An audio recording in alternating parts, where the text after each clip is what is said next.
Daniel, capítulo 2. Daniel interpreta o sonho de Nabucodonosor.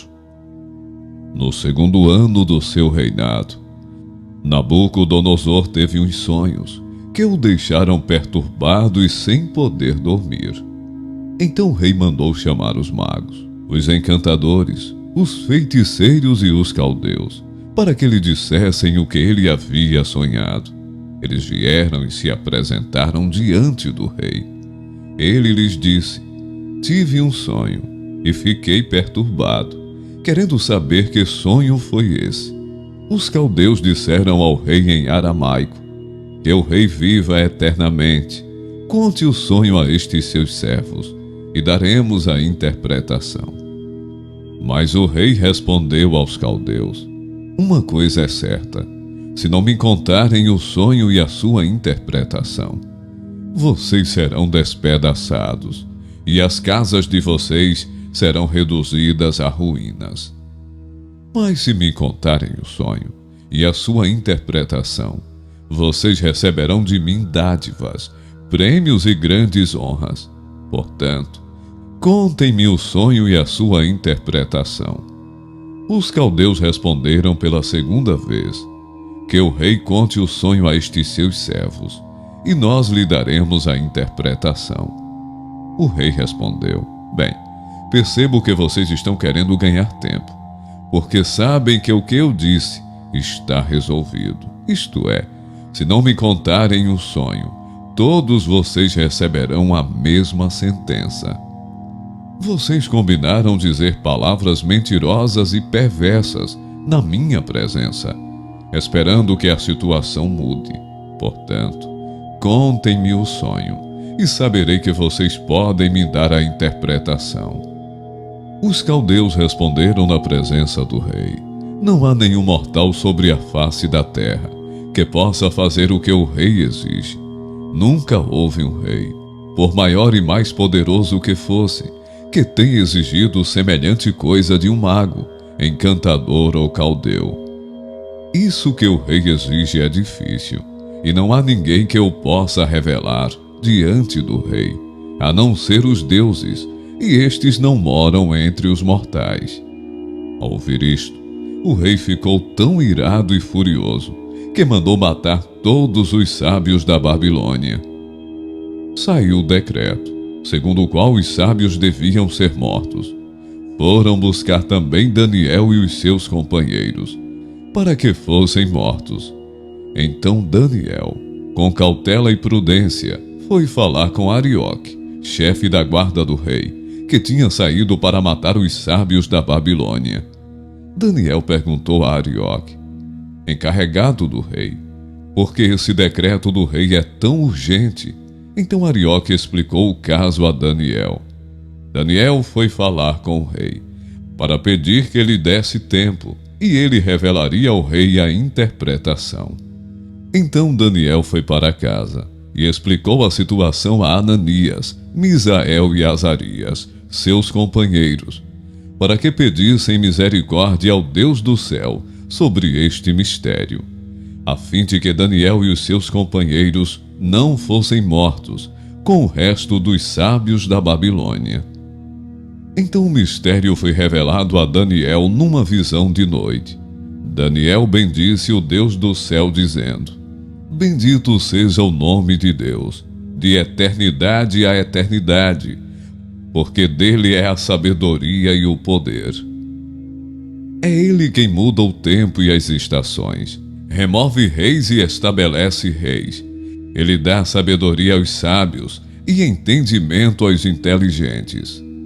Ele revela o profundo e o escondido, conhece o que está em trevas, e com ele mora a luz. Ó Deus de meus pais, eu te agradeço e te louvo, porque me deste sabedoria e poder, e agora me revelaste o que te pedimos. Porque nos fizeste saber este caso do rei. Por isso Daniel foi falar com Arioque, a quem o rei tinha encarregado de exterminar os sábios da Babilônia. Daniel entrou e lhe disse: não mate os sábios da Babilônia. leve-me à presença do rei, e revelarei ao rei a interpretação. Então Arioque depressa levou Daniel à presença do rei e lhe disse: achei um dos filhos dos exilados de Judá, que revelará ao rei a interpretação. O rei perguntou a Daniel, cujo nome era Beltesazar: você é capaz de me contar o que vi no sonho e qual é a sua interpretação? Daniel respondeu na presença do rei: o mistério que o rei exige, nem sábios, nem magos, nem encantadores o podem revelar. Mas há um Deus no céu, que revela os mistérios, pois fez saber ao rei Nabucodonosor o que vai acontecer nos últimos dias. O sonho e as visões que o Senhor teve, quando estava em sua cama, são estes. Quando o Senhor, ó rei, estava na sua cama, surgiram em sua mente pensamentos a respeito do que vai acontecer no futuro. Deus, que revela os mistérios, revelou ao Senhor o que vai acontecer. Quanto a mim, este mistério me foi revelado, não porque existe em mim mais sabedoria do que em todos os outros homens, mas para que a interpretação fosse revelada ao rei, e para que ele entenda o que passou pela sua mente. O Senhor, ó rei, estava olhando e viu uma grande estátua, esta que era imensa e de extraordinário esplendor. Estava em pé, bem na sua frente, e a aparência dela era terrível. A cabeça era de ouro puro, o peito e os braços eram de prata, o ventre e os quadris eram de bronze. As pernas eram de ferro, e os pés eram em parte de ferro e em parte de barro. Enquanto o Senhor estava olhando, uma pedra foi cortada sem auxílio de mãos humanas. Atingiu a estátua nos pés de ferro e de barro e os despedaçou. O ferro, o barro, o bronze, a prata e o ouro foram despedaçados no mesmo instante e se fizeram como a palha das eiras no verão. O vento os levou, e deles não se viu mais nenhum vestígio. Mas a pedra que atingiu a estátua se tornou uma grande montanha, que encheu toda a terra. Este é o sonho, e também a sua interpretação diremos ao rei.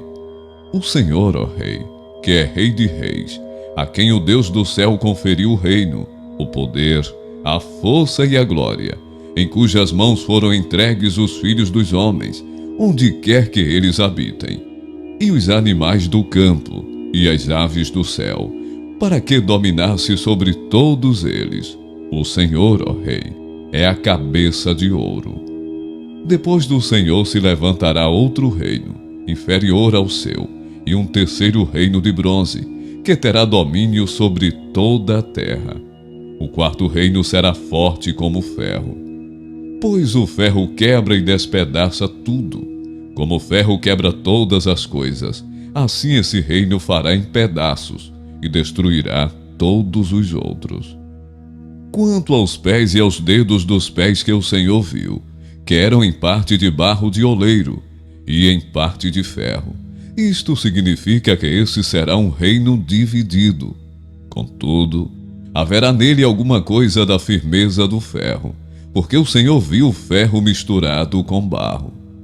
Como os dedos dos pés eram em parte de ferro e em parte de barro, assim por um lado, o reino será forte, e por outro, será frágil. Quanto ao ferro misturado com o barro que o Senhor viu, isto significa que procurarão se misturar por meio de casamentos, mas não se ligarão um ao outro, assim como o ferro não se mistura com o barro. Mas nos dias desses reis, o Deus do céu levantará um reino que jamais será destruído e que não passará a outro povo. Esse reino despedaçará e consumirá todos esses outros reinos, mas ele mesmo subsistirá para sempre. Assim como o rei viu que do monte foi cortada uma pedra, sem auxílio de mãos humanas, e ela despedaçou o ferro, o bronze, o barro, a prata e o ouro, o grande Deus revelou ao rei o que vai acontecer no futuro. Certo é o sonho, e fiel é a sua interpretação. Então o rei Nabucodonosor se inclinou e se prostrou com o rosto em terra diante de Daniel. Ordenou que oferecessem a Daniel uma oferta de cereais e incenso. O rei disse a Daniel: certamente o Deus que vocês adoram é o Deus dos deuses e o Senhor dos reis. Ele é quem revela os mistérios, pois você foi capaz de revelar este mistério. Então o rei engrandeceu Daniel. Ele deu muitos e grandes presentes. Ele o pôs como governador de toda a província da Babilônia. Também o fez chefe supremo de todos os sábios da Babilônia. A pedido de Daniel, o rei pôs Sadraque, Mesaque e Abidnego como administradores da província da Babilônia, mas Daniel permaneceu na corte do rei.